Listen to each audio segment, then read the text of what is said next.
বুধবার স্থানীয় সময় দুপুর 2:51 হংকংয়ের তাইপো নগরীর ওয়াংফুক কোর্ট নামের একটি আবাসিক কমপ্লেক্সে আগুন লাগে। মুহূর্তেই ছড়িয়ে পড়ে কয়েকটি ভবনে। আগুনের লেলিহান শিখা গ্রাস করতে শুরু করে গোটা কমপ্লেক্স। খবর পেয়ে ঘটনাস্থলে পৌঁছে আগুন নিয়ন্ত্রণে আনার চেষ্টা শুরু করে দমকল বাহিনী।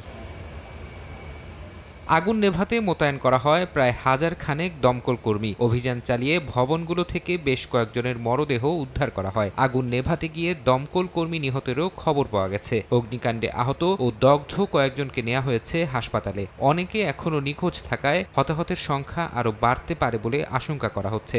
অঞ্চলটিতে প্রবাসী বাংলাদেশিদের বসবাস নেই বলে জানা গেছে। আমার জানা মতে তাইপোতে এখন কোনো বাংলাদেশি থাকেন না।